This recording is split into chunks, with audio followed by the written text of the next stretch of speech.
ఈ యువతను నేను అడుగుతా ఉన్నా ఒకటే, నేను మొన్న అమెరికా పోయి వచ్చిన. అమెరికాలో నేను ఎక్కడ తిరిగినా తెలుసా?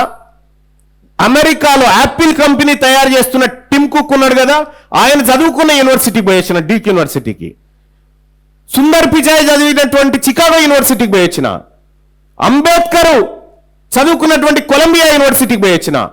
నార్త్ కరోలినా యూనివర్సిటీ ఎందుకు పోయి వచ్చిన తెలుసా? యూనివర్సిటీలకు ఎందుకు పోయి వచ్చినంటే, నా తెలంగాణ వరంగల్ పిల్లల్ని కూడా ఈ స్థాయిలో చదివించాలి అంటే నేను ఏం చేయాలనేటువంటి అంశం మీద పోయి వచ్చిన. మీకో విషయం తెలుసా? మొత్తం ప్రపంచంలో ఉన్నటువంటి అన్ని దేశాల్లో ఉన్నటువంటి జనాభా కంటే 90 దేశాల్లో ఉన్నటువంటి జనాభా కంటే భారతదేశంలో నిరక్షరాస్యుల సంఖ్య ఎక్కువ, వీళ్ళే ఎక్కువ. కాబట్టి ఈ తెలంగాణ రాష్ట్రాన్ని మార్చుకునేటువంటి సమయం ఆసన్నమైంది. జార్ఖండ్లో కొద్దిసేపటి కింద ఒక వీడియో ఉంది, ఆ వీడియో ప్లే చేస్తే బాగుంటుందేమో. జార్ఖండ్లో ఏం చేశారు తెలుసా? స్టూడెంట్స్ అందరు కలిసి అక్కడ పేపర్ లీక్ అయిందని చెప్పి కింద ఛాంబర్లో కూర్చుంటే అక్కడికి వీసీ వస్తే వీసీకి వార్నింగ్ ఇచ్చి కింద కూర్చో అని చెప్పారు. యూత్ కింద కూర్చోమంటే ఒక్క దెబ్బ కింద కూర్చొని క్షమాపణ చెప్పిండు యూనివర్సిటీ వీసీ. అది స్టూడెంట్ పవర్, అది జెన్జీ పవర్. మరి ఈ పవర్ని మన ఫ్యూచర్ మార్చుకోవడం